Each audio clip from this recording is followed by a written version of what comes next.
और अब बात कर लेते हैं इस वक्त की सबसे बड़ी खबर की। नायब सरकार के विश्वास मत पर चर्चा इस वक्त जारी है। बता दें आपको, बहस के लिए कांग्रेस और बीजेपी को एक एक घंटे का वक्त मिला है। कांग्रेस ने हालांकि बहस के लिए 2 घंटे के वक्त की मांग की थी। व्हिप तोड़कर जेजेपी के 4 विधायक भी सदन पहुंचे हुए। बाकायदा जेजेपी की ओर से अपने विधायकों को व्हिप जारी कर सदन में अनुपस्थित रहने को कहा गया था, लेकिन जेजेपी के 4 विधायक व्हिप तोड़कर विधानसभा पहुंच चुके हैं और इस वक्त विश्वास मत पर चर्चा हो रही है। दोनों ही पार्टियों को, कांग्रेस और बीजेपी को, इस पर बहस के लिए एक एक घंटे का वक्त भी दिया गया है। जानकारी है कि कांग्रेस ने अपने लिए 2 घंटे का वक्त मांगा था बहस के लिए, लेकिन एक एक घंटे का वक्त दोनों पार्टियों को दिया गया। इस वक्त विधानसभा से सीधी तस्वीरें आप तक हम पहुंचा रहे हैं। जेजेपी के 4 विधायक भी सदन में पहुंचे। ज्यादा अपडेट्स के लिए हम रुख करना चाहेंगे मोहित का, जो कि लगातार इस बड़ी खबर पर अपडेट्स हम तक पहुंचाते आ रहे हैं। मोहित, इस वक्त विधानसभा में क्या कुछ हो रहा है? और एक तरफ जेजेपी को एक के बाद एक झटके लगते हुए नजर आ रहे हैं। राजभवन भी जेजेपी के विधायक पहुंचे थे और अब व्हिप तोड़कर उन्होंने विधानसभा का भी रुख किया। जी बिल्कुल ठीक कह रही हैं आप। व्हिप का उल्लंघन किया गया है। व्हिप में आदेश दिया गया था पार्टी की तरफ से कि कोई भी विधायक सदन में उपस्थित नहीं रहेगा, यानी उनको एब्सेंट होना अनिवार्य किया गया था। लेकिन 5 विधायक, मैं एक अपडेट आपको करना चाहूँगा, 5 विधायक यहाँ पर पहुंचे, लेकिन जैसे ही विश्वास मत पेश किया गया वो सदन से उठकर चले गए, क्योंकि अगर वो सदन की कार्यवाही में मौजूद रहते तो जेजेपी ने व्हिप जारी कर रखा था। ऐसे में उनकी सदस्यता पर खतरा हो सकता था। वो फिलहाल भी विधानसभा के अंदर मौजूद हैं, लेकिन सदन की कार्यवाही में शामिल नहीं हो रहे। वीआईपी लाउंज में बैठकर सदन की कार्यवाही देख रहे हैं। तो कहीं ना कहीं जेजेपी के लिए बड़ा झटका है। उनकी आज जन संकल्प रैली हो रही है हिसार में, और उससे पहले उनके 5 विधायकों ने एक तरह से बागी तेवर अपना लिए हैं। वो ऐसे लग रहा है कि सरकार के साथ हैं।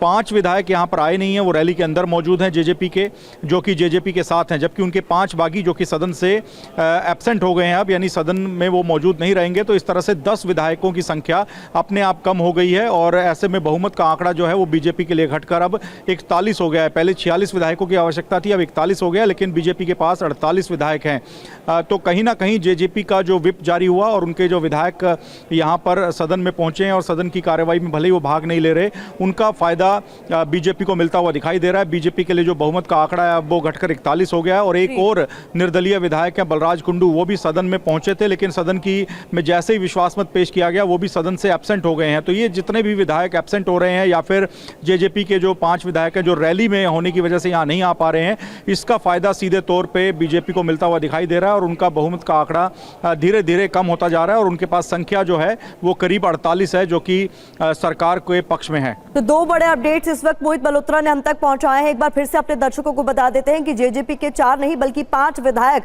पहुंचे विधानसभा। हालांकि वो जो विधानसभा की कार्रवाई है उसमें शामिल नहीं हुए हैं, वो वीआईपी लाउंज से पूरी कार्रवाई को इस वक्त देख रहे हैं। लेकिन ये भी उनकी तरफ से बड़ा अपडेट दिया गया है कि जो अब बहुमत का आंकड़ा है बीजेपी के लिए वो कम हो चुका है। अब 48 नहीं, मतलब माफ कीजिएगा, 46 नहीं 41 का बहुमत का आंकड़ा हो गया। इस बीच विश्वास मत पर चर्चा शुरू होने से पहले कांग्रेस नेता भूपेंद्र सिंह हुड्डा और मनोहर लाल खट्टर के बीच सत्र बुलाने को लेकर सवाल जवाब भी हुए। आपको सुनवाते हैं। देखिए, मैं इसमें नहीं जाना चाहता। शॉर्ट टर्म बुलाया जा सकता है सेशन, प्रॉपर समय नहीं दिया गया, इसमें भी कोई दो राय नहीं। बहुत ज्यादा जल्दी भी नहीं थी, इमरजेंसी ऐसी नहीं थी, हमारे भी पता है। What was the emergency? There was no emergency. Vote of confidence लेना है। मैं ये कहा, मैं इस कंट्रोवर्सी में नहीं पड़ता, चाहिए तो था प्रॉपर टाइम देना, कोई इमरजेंसी नहीं थी।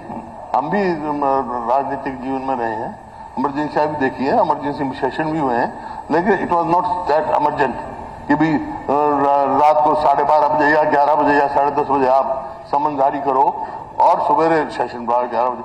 खैर, एनी हाउ, मैं उस कंट्रोवर्सी में पड़ता। मेरा आपसे ये रिक्वेस्ट है, जो सरकार की ओर से एक निवेदन किया जाता है, वो हम राष्ट्रपति अपना गवर्नर साहब को भी एक सरकार की ओर से निवेदन किया जाता है, स्पीकर साहब की भी जानकारी में होता है। जब ये निर्णय ले लिया जाता है कि ये सदन बुलाना आवश्यक है कि नहीं है, जो ये कह रहे हैं कि सरकार को बोलना चाहिए, इसमें एक बार निर्णय अगर ले लिया है तो सरकार का कोई बारी नहीं है कि हम आपको बताएंगे कि निर्णय ये जरूरी था कि नहीं था, इसकी आवश्यकता थी कि नहीं थी।